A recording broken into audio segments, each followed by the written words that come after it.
across 17,000 star system spanning 4 major galactic arms and approximately 600 civilized species, there existed a universal truth that nobody questioned. Predators ate prey, this wasn't philosophy, this wasn't open to interpretation, this was biology. Taxonomy, according to YouTube Analytics, 98% of viewers are not subscribed. That's a huge number. By subscribing the channel, that is completely free, you'll help support the channel and never miss fresh content. And the fundamental organizing principle that kept the Inner Size Research Collective from descending into complete administrative chaos. Every species got cataloged, every species got assigned a threat classification. Herbivores went in one database, carnivores in another.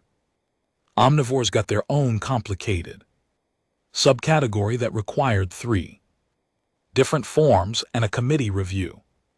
The system worked beautifully for approximately 11,000 years. Then humans showed up and immediately made everyone's job significantly more difficult. Research Station Kepler 440b orbited a fairly unremarkable moon in a fairly unremarkable system, conducting fairly unremarkable studies on extremophile bacteria that could survive in sulfuric conditions. The station housed 47 researchers from 11 different species, all of whom had learned to coexist with reasonable professionalism. The Centurions kept their humidity requirements to their own quarters. The Draxon maintained their preferred methane mix in the engineering bay, and everybody agreed to use the standardized atmospheric blend in common areas. The human had arrived 6 months ago as part of a personnel exchange program, single specimen mid-range size for their species, classification omnivore with persistence hunter ancestry, threat assessment moderate, social compatibility surprisingly high despite originating from a death world with frankly excessive gravitational force and an atmosphere that would corrode most species' respiratory systems within minutes. What the files didn't mention was that humans possessed an apparently genetic inability to follow basic biological protocols.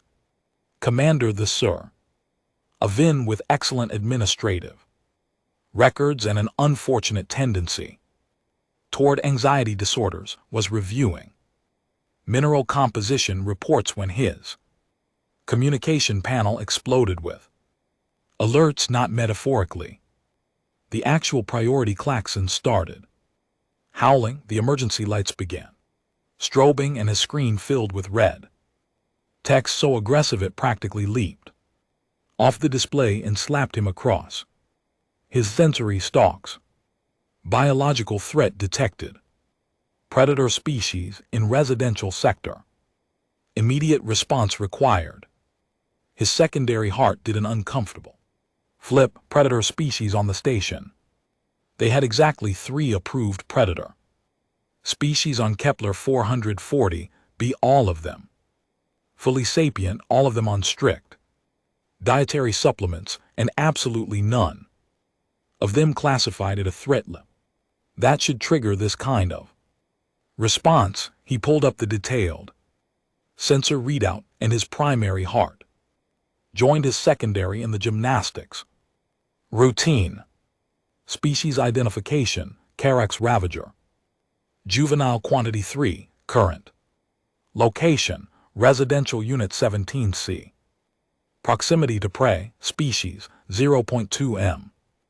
Threat status critical, Carex ravagers, actual legitimate apex predators from a world where evolution had apparently decided that every organism needed to be capable of killing every other organism just for practice.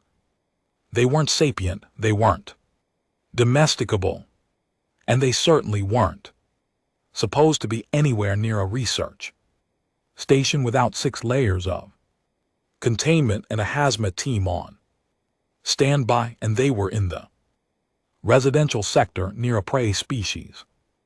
The Zeuler triggered the emergency response protocol and grabbed his communicator with 2 of his limbs while frantically typing with the other 3. Residential Unit 17, to see that was he, pulled up the housing assignments, dreading what he'd find, the human of course it was the human. Within 90 seconds the security team assembled. Outside the human's quarters, Chief Security Officer Cathan, a Borlaxian, whose species evolved from ambush predators and who therefore possessed excellent tactical instincts, held up 3 of her 4 hands for silence. Status, she whispered into her comm. The station's AI responded in its perpetually calm voice that made every crisis sound like a mild scheduling inconvenience. 3 Carex Ravager cubs detected in Residential Unit 17C, 1 human occupant. Biological readings indicate all organisms are in rest state. Predator stress hormones minimal, prey stress hormones minimal. This data profile is inconsistent with known predator-prey encounters, inconsistent. How Catherine demanded, in every documented case of Carthax Ravager, proximity to prey species, prey stress hormones increase by 400 to 700%. Prey organisms typically exhibit flight response, defensive posturing, or rapid cardiovascular failure. Current human readings show normal sleep state hormone levels, slightly elevated REM activity, and a 22% increase in endorphins. Cathan looked at her team. Her team looked back. Nobody wanted to say it. Finally, Junior Officer Pixon, a Centurion whose species had been prey animals for most of their evolutionary history, voiced what they were all thinking. The human is experiencing pleasure chemicals while sleeping. Next to apex predators, that is correct. Is the human drugged, compromised, under some form of mind control? Negative. All readings are consistent with normal human sleep patterns documented over the past 6 months of habitation. Cathan made a decision. We go in carefully. Weapons on stun, lowest setting. We do not provoke the Ravagers. We extract the human if possible. If the human is already deceased, we retreat and contain the predators by sealing the unit. The team nodded. Someone should probably have asked why Carthax Ravagers, which required import licenses from 3 different galactic agencies and cost approximately the same as a small shuttle, were inside a residential unit on a remote research station. Someone should probably have questioned why the human wasn't currently being digested. Someone should definitely have wondered why the sensors kept insisting that the predators were in a rest state rather than a feeding state. But security teams didn't get paid to philosophize. They got paid to respond to crisis. And 3 juvenile apex predators sleeping near registered omnivore definitely qualified as a crisis. Catherine overrode the door lock with her command codes. The panel beeped softly and the door slid open with a quiet hiss. The team moved in with practice coordination, weapons raised, positioning themselves for optimal sight lines while maintaining safe distance from one another. The residential unit was dark except for the faint glow of a data pad left on the desk and the ambient light filtering in from the corridor. Standard human quarters, too warm by Cathan standards, slightly humid with that odd mixture of sterile station air and organic scents that all humans seem to carry with them, something chemical, something biological, something that Catherine's threat assessment instincts classified as unpredictable. And there on the human sleeping platform, visible in the dim light, were the Ravagers. 3 of them cubs, yes. But Carthax. Ravagers matured quickly, and even juveniles possessed claws that could shred through standard station whole plating and jaws capable of crushing bone from approximately 40 different species skeletal structures. Their scaled hides shimmered with that distinctive iridescent pattern that helped them blend into the crystalline forests of their home world, each one massed approximately 30 kg, all muscle, and instinct and biological murder. Efficiency, they were according to every piece of training Catherine had ever received, supposed to be in a hunting posture or a feeding posture or at minimum a threat assessment posture.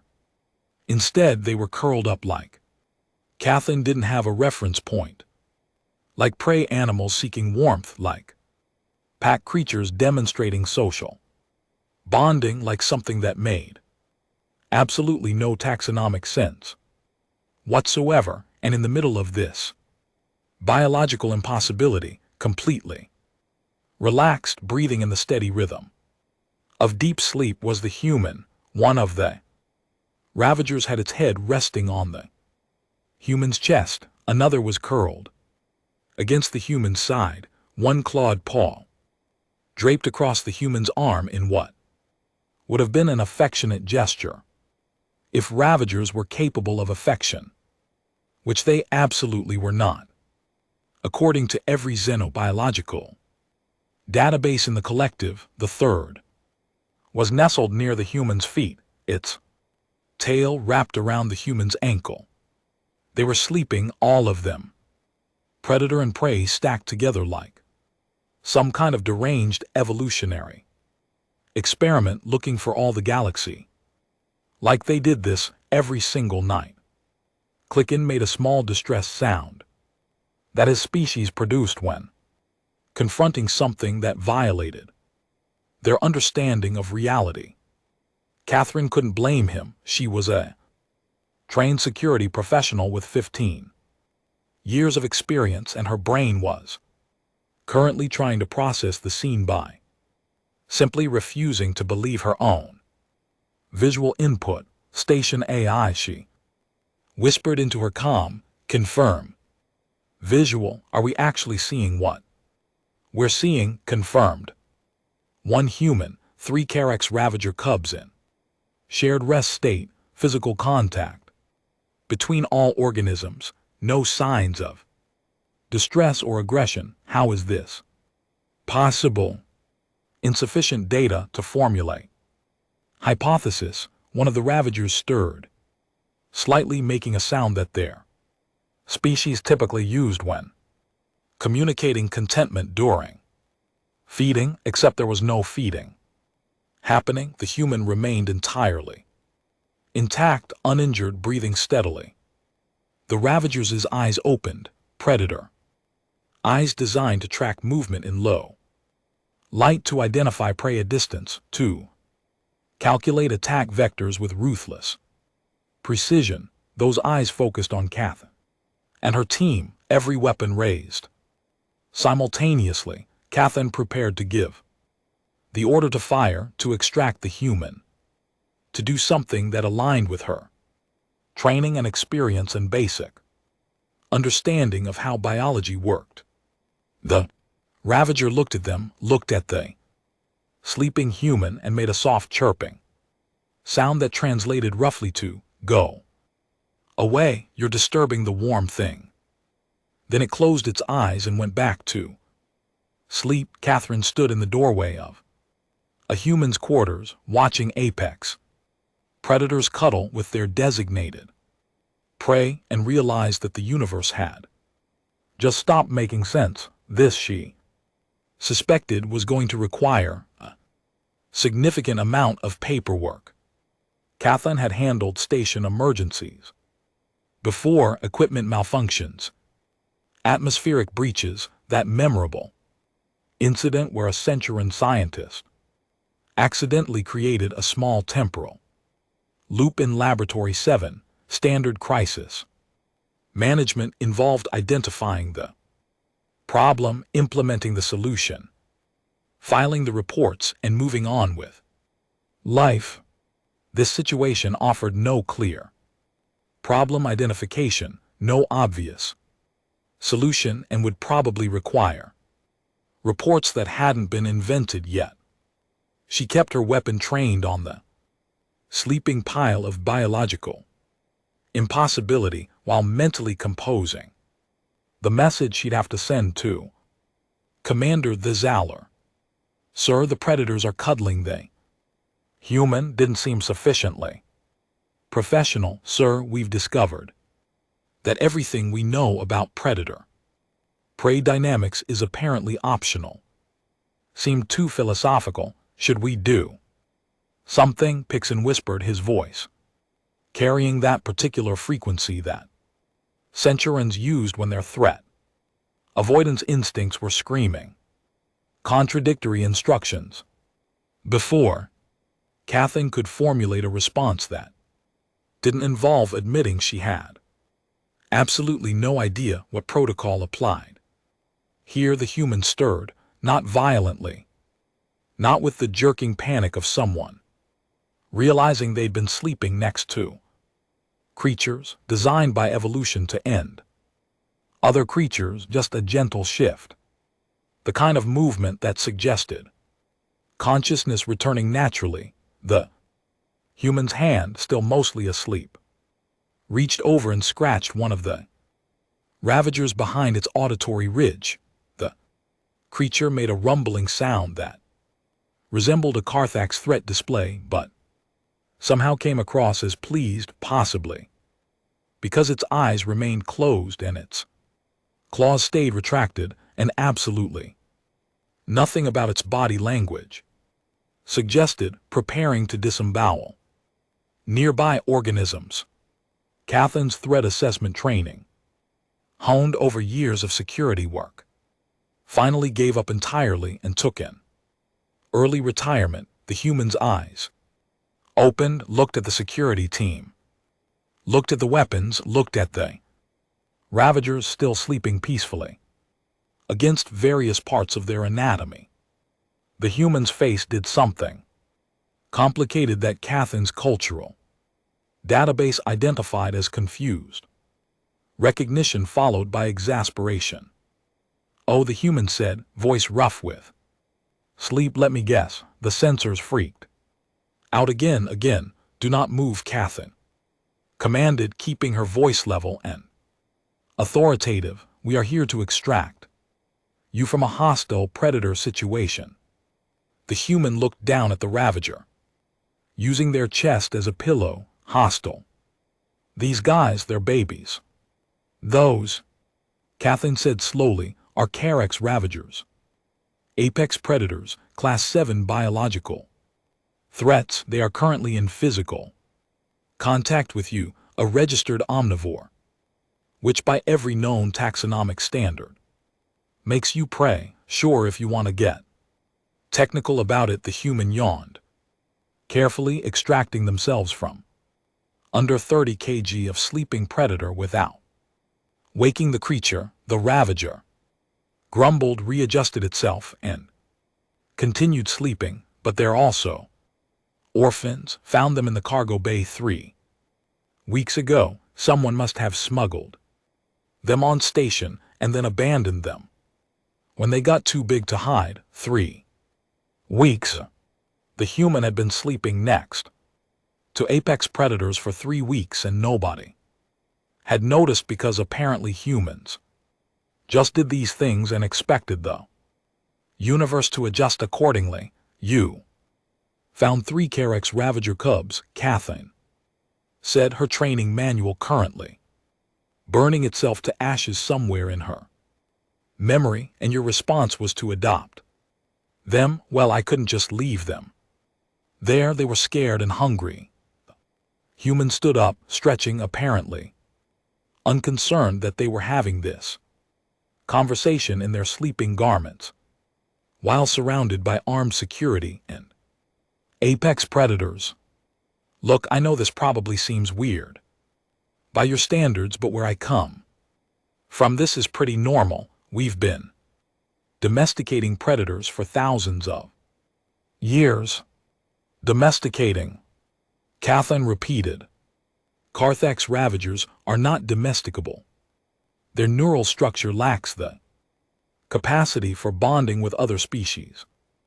This is established xenobiological fact. The human walked over to the smallest of the cubs, the one sleeping near the foot of the bed, and gently rubbed its scaled head. The creature opened one eye, recognized the human, made that pleased rumbling sound again, and went back to sleep. You might want to update your xenobiological facts, the human said, because these three seem pretty bonded to me. Catherine realized she was going to need to call in the station's xenobiologist, and probably the medical team, and possibly a philosopher, because watching a human casually pet an apex predator while discussing domestication theory was causing her to question fundamental aspects of reality.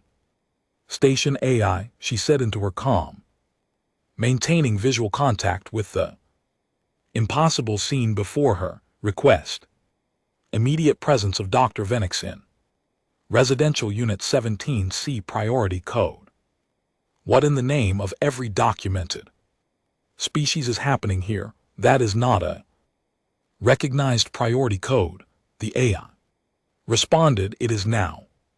Dr. Venix arrived within 4 minutes, which was impressive, considering her species required a specialized mobility apparatus to navigate station corridors. The Pelion xenobiologist had 3 doctoral degrees, 2 honorary research positions, and a reputation for being spectacularly difficult to surprise. She took one look at the scene in the residential unit, made a whistling sound that her translator rendered as, well, that's academically inconvenient, and immediately began scanning the ravagers with her portable analysis equipment. How long has this been occurring? She asked, her mechanical limbs moving in precise patterns as she collected data. 3 weeks apparently, Catherine replied, still maintaining her position by the door as though her presence somehow imposed order on this chaos. The human claims to have found them as abandoned cubs and simply decided to keep them. Simply decided, Venix repeated, her vocal harmonics suggesting deep skepticism, to keep 3 organisms whose species is renowned for attacking anything that moves, including other Carthax ravagers, and this human thought what they would make acceptable companions. The human now sitting on the edge of the sleeping platform and looking remarkably unbothered by having this conversation at what the station chronometer indicated was 3:00 in the morning. Shrugged. They were babies. Babies need taken care of. It's not complicated. It is extraordinarily complicated. Venix countered, studying her scanner readings with increasing agitation. Carthax ravagers imprint on prey signatures during their juvenile phase to establish optimal hunting patterns. Being in proximity to a potential prey species should trigger predatory instinct development, not bonding behavior. Yet according to these readings, all 3 cubs are exhibiting neurochemical patterns consistent with pack bonding with you, a different species entirely. Maybe your data on ravagers is incomplete, the human suggested. Our data spans 400 years of observation, including Controlled studies with 17 different potential prey species. In every single case, the ravagers attempted to eat the prey. Every case, no exceptions, until apparently now, one of the cubs woke up, noticed the crowd of strangers in the room, and made a sound that the translator couldn't quite process. It climbed off the sleeping platform and moved toward the human, positioning itself between the newcomers and its adopted caretaker, a defensive posture. Cathan noted, protecting the human from them, a predator protecting its prey. The security manual was definitely having an existential crisis. Fascinating, Vinks murmured, her scanners working overtime. The cub perceives you as part of its pack structure. It's defending you. This shouldn't be neurologically possible with their brain architecture, but it's happening anyway. The human pointed out, reaching down to reassure the cub with a gentle touch. The ravager relaxed. Immediately, its aggressive posture dissolving into something that resembled trust. Vanix made several rapid notes on her data tablet, her manipulator limbs moving in patterns that suggested extreme academic distress. I need to contact the Xenobiological Council. This represents a fundamental challenge to our understanding of predator development. We may need to completely revise the classification system, or the human offered. You could just accept that sometimes animals are more flexible than your categories allow for. Scientifically unacceptable response, but accurate. Cathan watched the xenobiologist and the human engage what was technically a debate but felt more like two individuals speaking entirely different languages while using the same words. The cubs, meanwhile, had gone back to sleep, completely unconcerned that their existence was causing a minor crisis in galactic biological taxonomy. Commander, the Zalor's voice crackled through Cathan's communicator. Security Chief, what is your status? Do we need to implement containment protocols? Cathan looked at the sleeping predators, at the human sitting calmly among them, at the xenobiologist frantically revising centuries of established research. Sir, she said slowly, I recommend we implement the protocol for situations where humans are involved and nothing makes sense anymore. We don't have that protocol. Then I suggest we create one. By morning station time, everyone on Kepler 440b knew about the ravagers. News traveled fast in a research facility where the most exciting event in recent memory had been a particularly vibrant fungal bloom in the hydroponics bay. 3 apex predators living in residential quarters with a human who treated them like household companions. That was gossip fuel for at least 6 months. Commander the Zalor sat in his office staring at the official incident report that Cathan had submitted. Document was thorough, professional, and completely useless for determining what actual policy should be implemented. His secondary heart was doing that uncomfortable flutter thing again.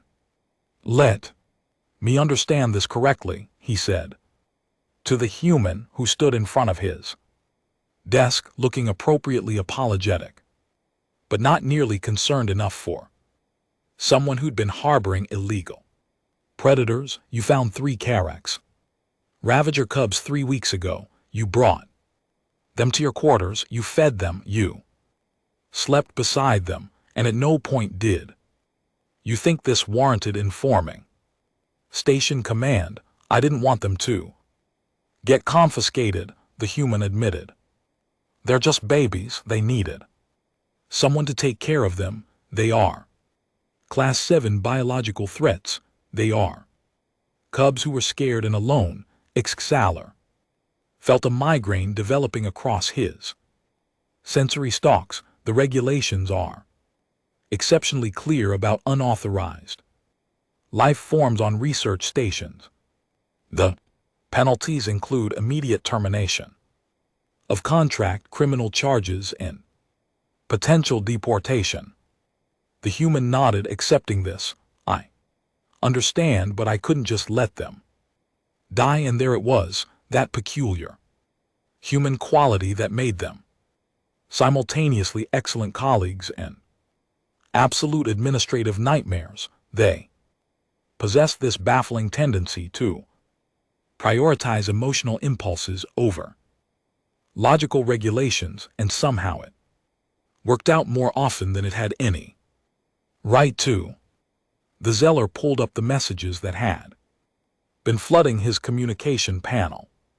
Since dawn, the Xenobiological Council wanted to send a research team. The Interspecies Ethics Committee wanted to file 17 different inquiries. The station's legal department wanted clarification on whether the Ravagers counted as pets, research subjects, or security threats. And then there was the message from Station Environmental Services reporting that they discovered why the atmospheric recyclers had been showing unusual organic matter readings.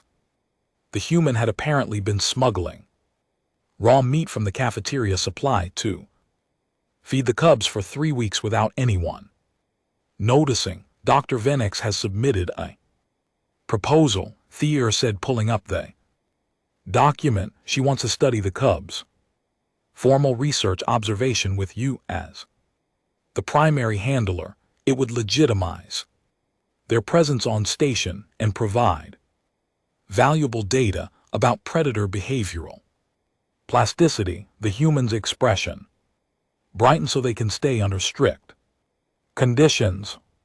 Monitoring equipment in your quarters, regular behavioral assessments, and if they show any signs of aggression toward other crew members, they get transferred to a proper containment facility immediately. No arguments, they won't be aggressive.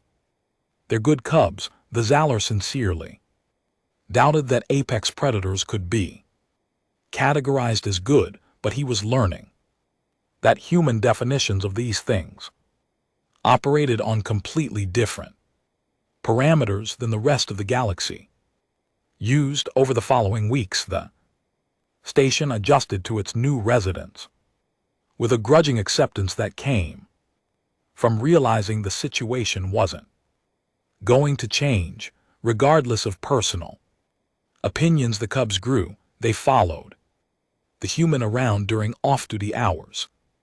They learned to recognize other crew members as non-threatening, though several researchers reported feeling deeply unsettled by having Carthax Ravagers watch them with intelligent, calculating eyes. Dr. Venix published her preliminary findings, which immediately caused controversy in academic circles across 3-star systems. Other researchers began reporting similar observations from stations with human personnel.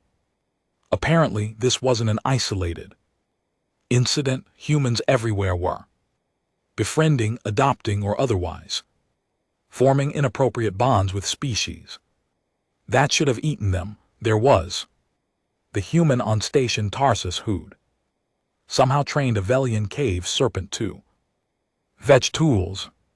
The human on the merchant vessel Prosperity who kept a pack of thornback hunters as what they called emotional support animals. The human researcher on Kepler 186F who taught a colony of parasitic mind worms to perform tricks in exchange for treats, which was both impressive and deeply horrifying. Catherine found the human the common area one evening, the 3 Ravagers lounging nearby while their caretaker ate dinner. synthetic protein. Pace, the standard station fare that every species complained about despite it being nutritionally optimized. You know, Catherine said, settling into a nearby seat. My species spent millions of years as ambush predators. We understand the hunting instinct, but what you've done with those cubs, that's not just unusual, it's unprecedented. The human looked at the Ravagers, who were currently engaged in what appeared to be a play fighting session that would have looked like mortal combat to anyone unfamiliar with their behavior. On my world, we have a saying, not all strength is shown through teeth and claws. Sometimes the strongest thing you can do is choose to be gentle. Catherine considered this. Your world sounds dangerous and confusing. It is, though. Human agreed cheerfully, but it's home. The Ravagers finished their play session and settled down near the human's feet, content and peaceful and completely undermining 11,000 years of established biological classification.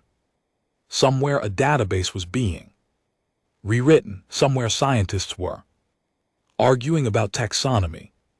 Somewhere regulations were being revised to account for the fact that humans simply refused to follow the rules that governed every other species. And on Research Station Kepler 440b, 3 Apex predators slept beside their human, and the sensors had finally stopped flagging it as an emergency. Progress, the supposed, came in strain forms. The galaxy spent millennia perfecting its classification systems, establishing boundaries between predator and prey, creating rules that governed every interaction between species. Then humanity arrived and promptly ignored all of it, choosing compassion over protocol, instinct over regulation. They befriended creatures designed to kill them, domesticated the undomesticable, and somehow made it work through sheer stubborn affection. The Interesses Research Collective eventually created new category in their databases: human adjacent life forms, behavioral patterns inconsistent with species norms. It required its own department. 3 humans got hired to run it.